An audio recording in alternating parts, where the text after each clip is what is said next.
Hello students, so I am again Krunal Solanki. I was teaching you science in your 9th standard and now you are in 10th and we will continue doing science in 10th as well. I will teach you science, mostly biology and chemistry section. In physics sections, Bimal sir will help us in some chapters. So most of the science will be done by me in your 10th. So welcome in 10th. We will start with the chapter number 1 from your textbook. Right now, if you don't have textbook, you can download it from the internet in soft copies. But once the government gives the textbook to us, we will give it to you. So chapter number 1 from your chemistry section it is, and the name is chemical reactions and equations. So in chemistry, in 9th standard, you have studied some things about atoms, you have studied some things about molecules, compounds, and you know that what is physical change and what is chemical change. All of these things you have learned. So let's see. You studied that when there is some change in state of matter from solid to liquid, liquid to gas, and vice versa, gas to liquid and liquid to solid, all these are change in its state only, and that are called as physical changes. Means if ice is there which is solid, it will be converted into liquid, that is water, and you know it is written like this, H2O in chemical formula, and it will also be converted to gas, but in the same chemical composition. Chemical composition is not changing in physical change, that's why we call them physical change and not chemical ones. But in chemical changes, you know that there is some change in chemical composition. So once it goes through some chemical changes, it will not be H2O on both the sides. There will be some change in its chemical composition. That are only called as chemical changes. So let's try to understand it with some examples which are given in your textbook only. First one is about milk. You know that if you left milk for a day or for some time in the summer at room temperature, so you know it will convert into curd. It is the normal process, conversion of milk to curd by some bacteria, but now the nature is changed, chemical composition is also changed, that's why it is a chemical change. Likewise, you know that iron are always getting rust on them if they are in humid atmosphere, so that is also chemical change. Iron gets rusted in presence of oxygen, change in composition, chemical change, you have learned it. Or grapes get fermented, grapes by the process of fermentation in the presence of yeast, they are fermented, it is also chemical change. Procedure of making alcohols in industries. Food is cooked, your food get cooked so you can eat it, and that food contains mostly carbohydrates, proteins and lipids, or you can say fat. So these all are converted when you digest the food. Food is always digested in your body every time you eat any kind of food. So carbohydrate will be converted into glucose, proteins will be converted into amino acids, lipids will be converted into fatty acids and glycerols. So all these are chemical changes. You take oxygen as your respiratory gas. So oxygen gets inside your body, CO2 gets outside of your body. So that is also a chemical change. So all this, if you observe all these chemical changes, there is one thing which is common in all of them, that is change in nature of substance. Here milk was substance, it was converted to curd, so change in nature. Here iron was substance, it was rusted, grapes gets fermented, food gets digested. So change in nature of substance is, you can say that, a very good thing about chemical change, or observable thing. You can observe it whenever there is some change in nature of the substance. So this kind of all chemical changes, whenever there is some change in their nature, you can say that a chemical reaction is happening. So any kind of chemical change which you have learned in 9th are all example of chemical reactions. They are all different kinds of chemical reactions, but in this chapter we are going to learn only that which different kinds of chemical reactions are there, how to write chemical equations. We will learn about this in chapter. So now you know that any kind of chemical change, like all of these, are chemical reactions. So let us understand these chemical reactions in detail by some activities. Like, you know, in science there are always some activities you have learned in 9th as well. So activity 1.1, first activity of this chapter or of this textbook, is that you have to take magnesium ribbon. When magnesium is present in its pure form, it is solid structure. So magnesium ribbon will be solid like this. The diagram is very well given in the textbook. You can see it from there. So this magnesium ribbon, you have to burn it on a burner.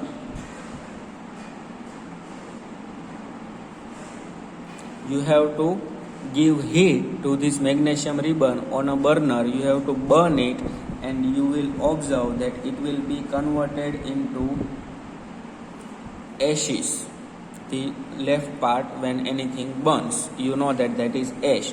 So this ash is of this magnesium ribbon when you burn it. So change in nature, again change in nature of substance. So that is a chemical change. But here you can say in 9th, if you don't know what is magnesium, in 9th you have studied chapter number 3 and 4th. In that there were many different atoms with their different names, with their different chemical formulas. Like, if you remember magnesium, it is written like this, Mg. So you have to remember all these chemical formulas to understand this chapter in a better way. Now other activities as well, like activity 1.2, which says that you have to take lead nitrate. Now lead, the chemical formula is Pb. Nitrate, the chemical formula is NO3, and if they are together, you know the valency, and you have to write it like this. Valency of this atom will be written with this, so it will be like this. If you write formula of lead nitrate, you will understand it better if you know these symbols, if you know how to make chemical formula, which you have studied in 9th.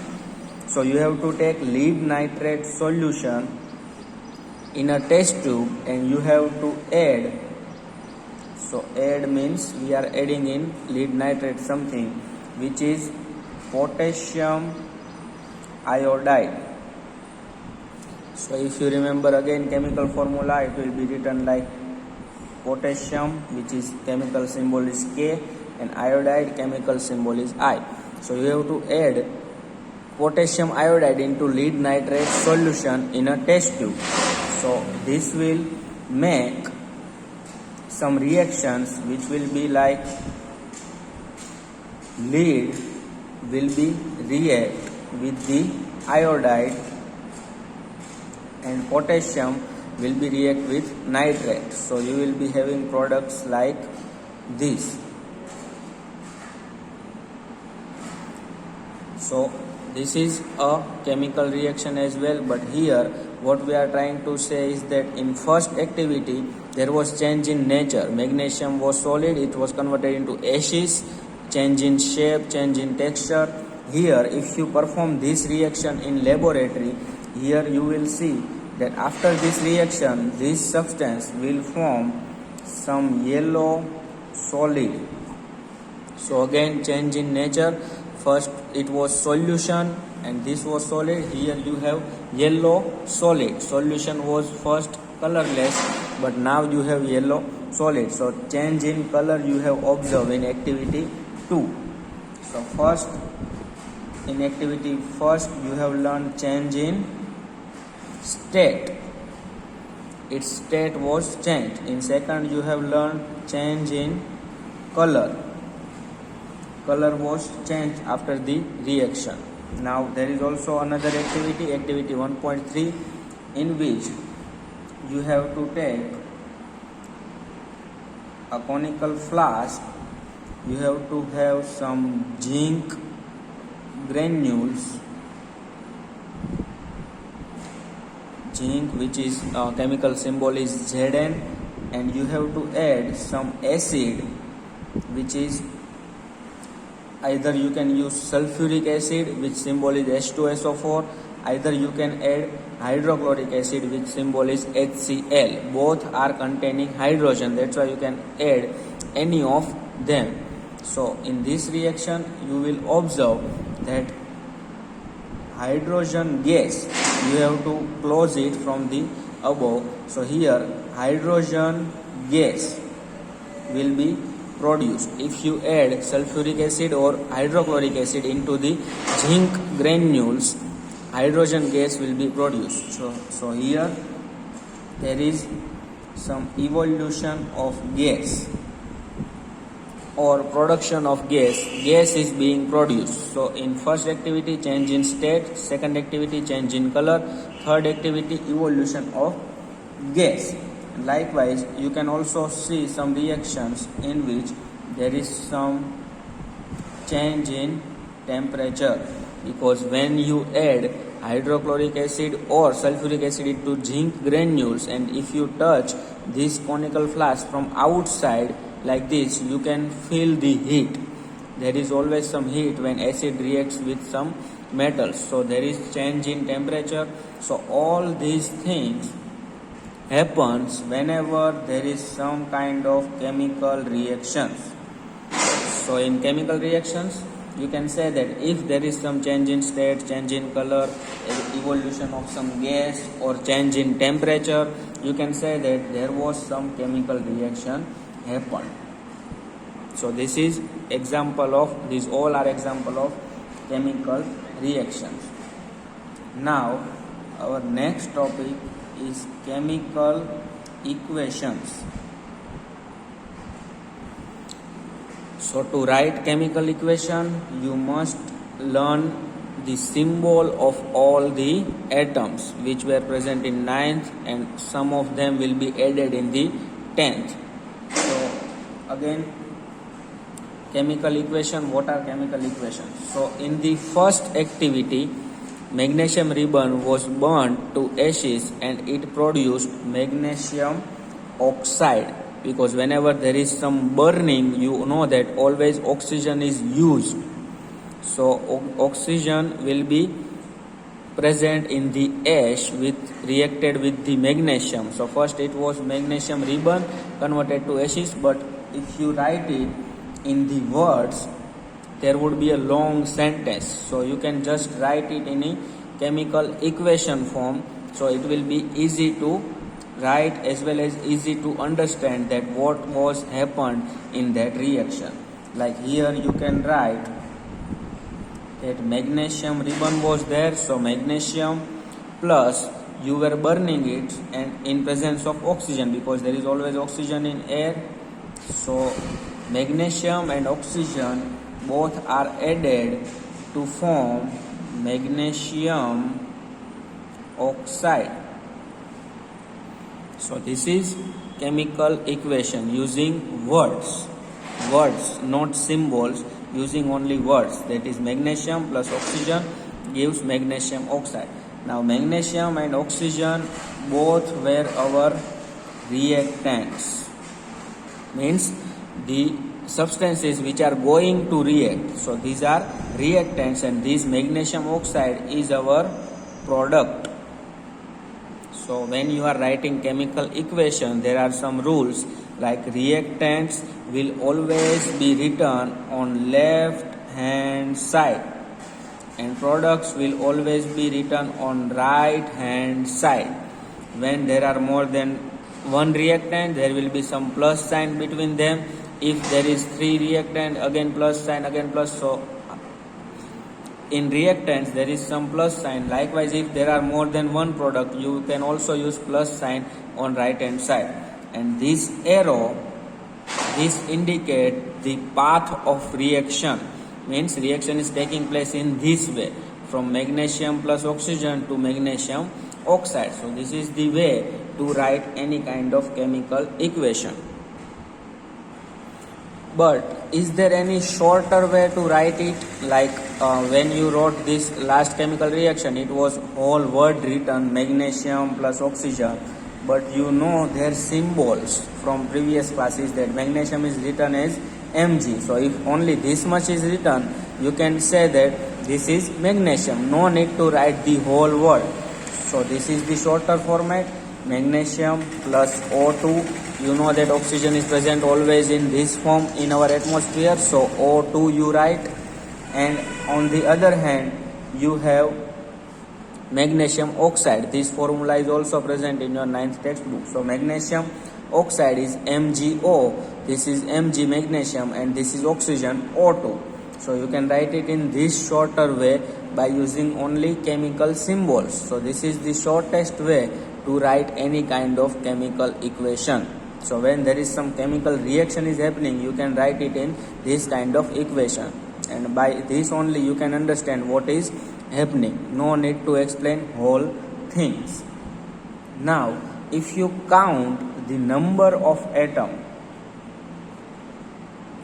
you know what is atom? So here magnesium is 1 atom, oxygen, there are 2 atoms of oxygen and 1 atom of magnesium on the left hand side, that is reactants. And on the right hand side you have 1 magnesium and only 1 oxygen. So if you count the number of atom on the reactant side, left hand side, you have 3 number of atoms. On the product side or right hand side, you have only 2 number of atoms. And you have learned the law of conservation of mass. In 9th standard we have learned the law of conservation of mass, that mass can neither be created nor be destroyed. It will only transfer from one thing to another. So here if the mass is 3 and here the mass is 2, so it is something is wrong. It cannot be destroyed. This mass cannot be destroyed. So there is, by this you can say that this kind of reaction is unbalanced reaction. It is not balanced reaction. On both sides of the reaction, number of atoms are different. So you need to balance this reaction. But right now we are just learning how to write chemical equation. So this chemical equation, you can say that it is a skeletal reaction or skeletal equation. Just to understand the reaction it is written, not a proper chemical reaction. So now we will see how to balance any kind of chemical reaction, but in our next lecture. Up to that you can again read the chapters 3 and 4 from the previous class. That will help you to understand these things better. Okay, thank you students.